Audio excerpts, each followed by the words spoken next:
Hi, I am EL. I write for Comic Book Resources. Thank you so much for chatting with me today. Thanks for chatting with me. Great to see you. My pleasure. So you have been involved with a lot of big name series, 13 Reasons Why, Scandal, Agents of S.H.I.E.L.D., even Supernatural. So how did The Dropout differ from some of this previous work? I mean, first and foremost, I've never been involved in something that is a true story. I've never portrayed a character that is non-fictional, so that is the biggest difference, and is definitely an added pressure, and is intimidating to approach, but exciting. Like, I feel like this sort of project is something that I've been wanting to do for a while. I've been a part of a lot of genre things, and to be a part of what is a drama, but kind of a biopic in a sense of Elizabeth. It's really inspiring. And especially with the ensemble and the people involved. It was just sort of a no-brainer for me when I was approached with it. I was like, well, I need to be. I feel so fortunate that they would think of me to join this ensemble as well. I would love to be a part of this, and I'm happy it worked out because it was at a time in my life where I'm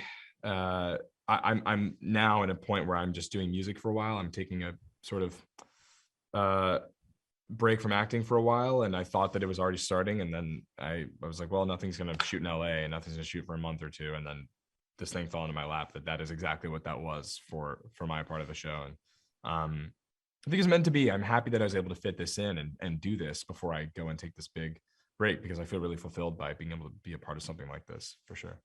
That's wonderful. Was Tyler a character that was easy for you to relate to? Did you have to work hard to tap into that energy?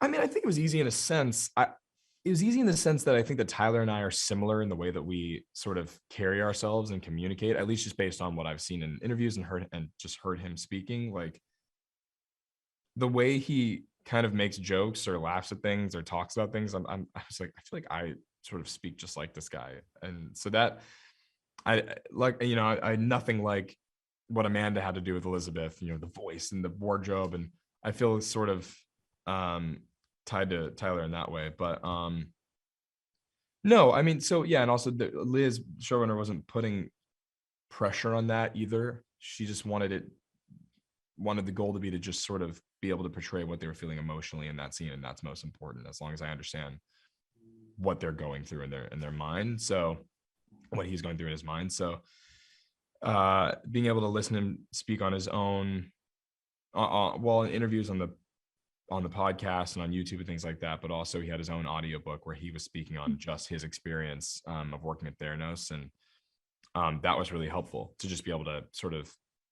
have at the back of my mind, knowing what he was feeling in these exact scenarios that we are portraying, was really helpful. So yeah.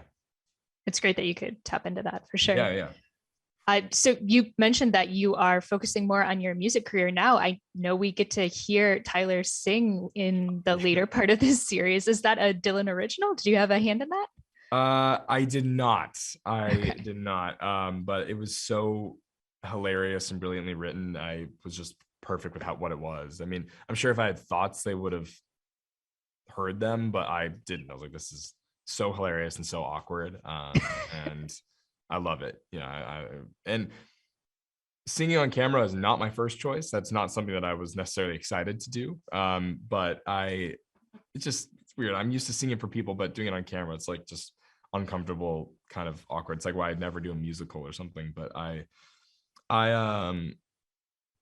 yeah, especially because the scene is so unbearably awkward and just painful. Like, and Amanda was making it so hard in the best way, just staring me dead in my eyes off camera, just not letting it go, and just having these animated reactions is just so awkward. But hopefully it helped the scene. I haven't seen it yet, but that was a that was a fun one, but equally hard as well.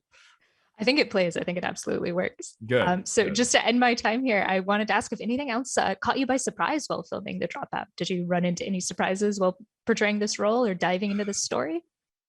No, I guess what I could say is I think it was, it's not really surprise because I was sort of expected Amanda to be great and really cool, but I think just what was surprising is they had only been shooting for a couple months by the time I came in, and the rapport that Amanda sort of made everyone have, and the sort of relationships that she had with every single person on every department of the crew, um, was extremely impressive and just like really, really cool and inspiring. I thought it was really surprising how much of a unit it felt like with Amanda at the charge at the head of it. She's just an amazing leader, and I think that like stepping into that's what made it so easy, because she just made everyone feel so welcome. Like I wasn't even working with her in the first day or week of shooting of my stuff, and she made a point to come and meet me and talk to me and sort of just get to know me. And I just think that she's uh amazing. So I think what was surprising was just sort of how she managed to create such a great team in such a short amount of time, and get everyone to really trust her. And she's just a great person to work with. So